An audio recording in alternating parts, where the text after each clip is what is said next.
Lakeside school में computer वास्तव में माइक्रोसॉफ्ट की कहानी सिएटल के उत्तरी छोर पर स्थित हॉलर लेक क्षेत्र स्थित निजी विद्यालय लेकसाइड स्कूल से ही आरंभ हो गई थी, जहां बिल गेट्स और पॉल एलन ने लेकसाइड मदर्स एसोसिएशन और लेकसाइड गणित विभाग द्वारा उपलब्ध कराए गए समय साझा कंप्यूटर पर कागज पेंसिल खेल टिक टैक टो खेलने के लिए प्रोसेस सामग्री कार्यक्रम यानी सॉफ्टवेयर प्रोग्राम का विकास कर लिया था। वर्ष 1968 की वसंत ऋतु में लेकसाइड स्कूल ने छात्रों को कंप्यूटर से परिचय कराने का निर्णय लिया था। उस समय कंप्यूटर आकार में बहुत बड़ा और महंगा होता था। स्पष्ट है कि विद्यालय के लिए अपने संसाधनों से इसे खरीद पाना संभव नहीं था। ऐसे में अपेक्षित धनराशि एकत्र करने के लिए विद्यालय के विद्यार्थियों की माताओं की मंडली यानी मदर्स क्लब ने पुरानी चीजों की सेल का आयोजन किया। कुछ $1000 एकत्र हुए थे, जिससे विद्यालय ने अपने बच्चों के उपयोग के लिए एक टेलीटाइप मॉडल 33 यानी ASR टर्मिनल और जनरल इलेक्ट्रिक JE के मेनफ्रेम कंप्यूटर पर कंप्यूटर समय का एक हिस्सा खरीदा था। विद्यालय ने अनुमान लगाया था कि ये कंप्यूटर समय अगले 1 वर्ष के लिए पर्याप्त था, लेकिन ऐसा हुआ नहीं था। इस विशेष मशीन के प्रति कुछ युवाओं में कितना अधिक उत्साह था, इसका अनुमान विद्यालय प्रबंधन ने ठीक से नहीं लगाया था। शीघ्र ही बिल गेट्स, पॉल एलन और कुछ अन्य लेकसाइड के छात्र, जिनमें से कई माइक्रोसॉफ्ट में काम पर रखे गए पहले प्रोसेस सामग्री कार्यक्रम निर्माता थे, कंप्यूटर से अलग ना किए जा सकने वाले छात्र बन गए थे। वे कार्यक्रम को लिखते, कंप्यूटर साहित्य को पढ़ते या फिर कंप्यूटरिंग से संबंधित कुछ और करते हुए पूरे दिन और रात कंप्यूटर कक्ष में रहने लग गए थे। बिल गेट्स ने जनरल इलेक्ट्रिक के कंप्यूटर पर basic beginners all purpose symbolic instruction code कार्यक्रम निर्माण प्रोग्रामिंग में रुचि दिखाई थी और उस कंप्यूटर पर पहला प्रोसेस सामग्री कार्यक्रम यानी सॉफ्टवेयर प्रोग्राम लिखा था। टिक टैक टो का कार्यान्वयन जो उपयोगकर्ताओं को कंप्यूटर पर गेम खेलने की अनुमति देता था। वास्तव में बिल मशीन द्वारा हर बार उसके द्वारा लिखे गए कार्यक्रम की संकेत लिपि यानी कि कोड को लागू कर लेने के प्रोसेस पर मोहित हो गया था और वो ऐसे अन्य कार्यक्रमों के विकास के बारे में सोचने लगा था। ऐसे में इन कंप्यूटर प्रेमियों को अपने वर्ग शिक्षक से कठिनाई आने लगी थी, क्योंकि उन लोगों के गृह कार्य पूरे नहीं हो रहे थे। कंप्यूटर कक्ष में रहने के लिए वे अपनी नियमित कक्षाओं को छोड़ने लगे थे और सबसे गंभीर घटना ये हुई थी कि गलत काम ये हुआ कि उन्होंने कुछ सप्ताहों में ही विद्यालय द्वारा साझा कंप्यूटर पर खरीदा गया समय खर्च कर लिया था। लेकिन वर्ष 1968 में कंप्यूटर कंट्रोल कोऑपरेशन यानी CCC ने सिएटल में अपनी सेवाएं आरंभ की थीं और कंपैरेटिवली सस्ती दरों पर साझा कंप्यूटर समय का प्रस्ताव किया था। CCC के मुख्य कार्यक्रम निर्माता यानी कि प्रोग्रामर का एक बच्चा लेकसाइड स्कूल में पढ़ता था।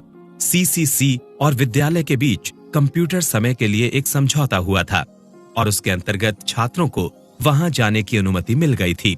गेट्स और उनके साथियों ने शीघ्र ही इस नई मशीन के अंदर की सामग्रियों की खोज आरंभ कर दी थी।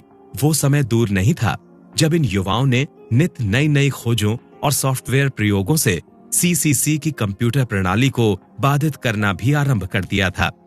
उनके प्रयोगों के कारण प्रणाली बार बार बंद होने लगी थी, क्योंकि बिल और उसकी मंडली ने कंप्यूटर प्रणाली की सुरक्षा व्यवस्था को तोड़ दिया था। इतना ही नहीं, उन लोगों ने उस फाइल को भी बदल दिया था जिसमें उन लोगों द्वारा उपयोग होने वाला कंप्यूटर समय जिसका उल्लेख होता था। लेकिन वे लोग ऐसा करते हुए पकड़ लिए गए थे और CCC ने लेकसाइड स्कूल के उन 4 छात्रों बिल गेट्स, पॉल एलन, रिक वेइलैंड और केंट इवांस को कंप्यूटर के उपयोग पर गर्मियों में कई सप्ताहों के लिए प्रतिबंध भी लगा दिया था। Lakeside programmers group, Lakeside school के ये कंप्यूटर दीवाने यही नहीं रुकने वाले थे और वर्ष 1968 के अंत में उन चारों ने लेकसाइड प्रोग्रामर्स ग्रुप का गठन किया था। वे अपनी कंप्यूटिंग क्षमता का वास्तविक संसार में उपयोग करने का हर संभव प्रयास कर रहे थे। उनके सपने को सच करने का अवसर उसी CCC से ही मिला था जिसने उन्हें उनकी शरारतों के लिए प्रतिबंधित किया था। वास्तव में कंप्यूटर सुरक्षा प्रणाली के कमजोर होने और कंप्यूटर के बार बार बंद होने के चलते CCC के व्यवसाय को क्षति हो रही थी। CCC का संचालक गेट्स और उसके कंप्यूटर नशेड़ी साथियों के पिछले क्रियाकलापों से दुखी होने के साथ साथ उनकी प्रतिभा से प्रभावित भी था। ऐसे में उसने अपनी समस्या को दूर करने के लिए लेकसाइड प्रोग्रामिंग ग्रुप से मौखिक समझौता किया था। यह समूह सीसीसी की कंप्यूटर प्रणाली की सुरक्षा की देखभाल करेगा और उसके बदले में कंपनी समूह के चारों सदस्यों हेतु असीमित कंप्यूटर समय प्रदान करेगा। स्पष्ट था, इन कंप्यूटर नशेड़ियों के समूह ने उस समझौता प्रस्ताव को तत्काल स्वीकार कर लिया था, क्योंकि उन्हें मनचाहा कंप्यूटर समय मिल रहा था और वो भी निःशुल्क।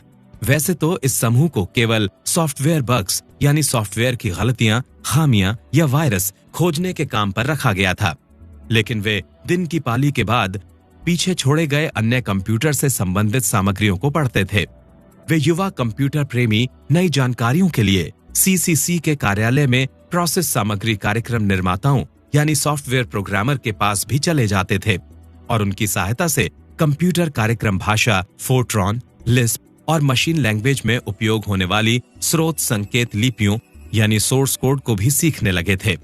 ये क्रम मार्च 1970 तक चला था। सन 1969 के अंत में सीसीसी को वित्तीय समस्याएं आनी शुरू हो गई थी और उसे अपना संचालन बंद करना पड़ा था। वेतन पत्रक कार्यक्रम का विकास कंप्यूटर कॉपरेशन सेंटर यानी सीसीसी के बंद हो जाने के बाद लेकसाइड प्रोग्रामर्स ग्रुप को कंप्यूटर समय के लिए नया रास्ता ढूंढना था। अंततः उन्हें पॉल एलन के पिता की सहायता से वॉशिंगटन स्टेट यूनिवर्सिटी के परिसर में कुछ कंप्यूटर मिल सके थे। अब उन्होंने अपने कंप्यूटर कौशल लागू करने के लिए नए अवसरों की खोज शुरू कर दी। नवंबर 1970 में इंफॉर्मेशन साइंस इनकॉर्पोरेशन यानी आईएसआई ने वेतन पत्रक पेरोल के लिए प्रोसेस सामग्री कार्यक्रम विकसित करने का काम किया था। एक बार फिर से इस समूह को निशुल्क कंप्यूटर समय के साथ साथ आय भी प्राप्त करने का पहला अवसर मिला था। आईएसआई ने इस समूह को उसके द्वारा विकसित कार्यक्रम की बिक्री पर रॉयल्टी शुल्क प्रदान करने का भी अनुबंध किया था और इस तरह से लेकसाइड प्रोग्रामर्स ग्रुप विधिवत व्यवसाय बन गया था।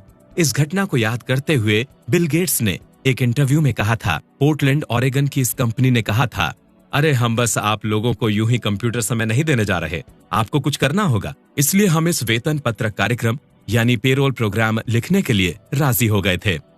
पेरोल प्रोग्राम नए रूप से जटिल होता है। राज्य स्तर और संघीय स्तर पर करों, रिपोर्ट्स और अन्य बातों का ध्यान रखना पड़ता है। मैंने उस सौदे पर बातचीत की थी और दो बड़े सदस्य पॉल एलन और रिक वेइलैंड ने कहा था, चारों को जाने के लिए वहां पर्याप्त काम नहीं है, इसलिए हम इस मामले का प्रभार लेने के लिए जा रहे हैं। और मैंने कहा, ठीक है, मुझे इसमें उतनी रुचि नहीं है, क्योंकि मेरे मस्तिष्क में था कि मैं इस पेरोल प्रोग्राम को कैसे करना चाहता हूं। तो वो 3 महीनों तक चारों ओर उलझे रहे, अधिक कुछ नहीं हो पाया था। और फिर उन्होंने कहा था, क्या तुम वापस शामिल होगे? और मैंने कहा, यदि ऐसा है तो ठीक है, मैं इसका प्रभारी हूं और ये भविष्य की गतिविधियों के लिए उदाहरण स्थापित होने जा रहा था। लेकिन उन्होंने कहा, नहीं, ये ठीक है। और इसलिए हमने काम किया था। हमने इस पेरोल प्रोग्राम को वास्तव में संपूर्ण किया था। ये एक बहुत बड़ा काम था। केंट इवाइंस, जो मेरी आयु का मित्र था, और मैंने काम का बड़ा हिस्सा पूरा किया था। अब खराब भविष्य से बिल्कुल जैसे ही उसने और मैंने इस काम के बड़े हिस्से को खत्म किया था, वो इस पहाड़ पर चढ़ाई की दुर्घटना 28 मई 1972 में मारा गया था। तो फिर हम में से केवल 3 ही थे जो शेष थे। पॉल एलन सहित, जो मेरे से भी अधिक पत्रिकाएं पढ़ा करता था, वही एक था जिसने वास्तव में बहुत छोटे से अस्पष्ट लेख में चिप तथा कथित माइक्रो प्रोसेसर पर कंप्यूटर को देखा। और वर्ष 1971 में जिसे मेरे लिए लाया गया था, तो हम लोग 15 के ही थे। मेरी उम्र 15 थी और वे उस समय 17 वर्ष के थे। स्रोत अचीवमेंट ऑर्गेनाइजेशन। जब गेट्स 10वीं में था, विद्यालय प्रशासकों को उसकी कंप्यूटर प्रोसेस सामग्री कार्यक्रम निर्माण यानी सॉफ्टवेयर प्रोग्रामिंग क्षमताओं के बारे में पता चला और उसे कक्षाओं में छात्रों को सूचीबद्ध करने के लिए कार्यक्रम, वर्ग अनुसूची कार्यक्रम यानी क्लास शेड्यूलिंग प्रोग्राम लिखने को कहा गया था। पहले तो गेट्स ने यह कहकर मना कर दिया था कि यह काम कठिन है, जिसे वरिष्ठ साथी ही कर सकते हैं। लेकिन जब ऐसा नहीं हुआ तो लगभग 1 वर्ष बाद गेट्स ने इसके लिए एलन से सहयोग लिया था और उस कार्यक्रम को सफलतापूर्वक तैयार किया था। इस बीच वर्ष 1971 की दूसरी छमाही में लेकसाइड में 12वीं की पढ़ाई पूरी करने के बाद एलन यूनिवर्सिटी ऑफ वॉशिंगटन में स्नातक कला समाज विज्ञान यानी बीए सोशल साइंस में प्रवेश कर चुका था। इस कार्य के लिए विद्यालय ने उन दोनों को भुगतान भी किया था।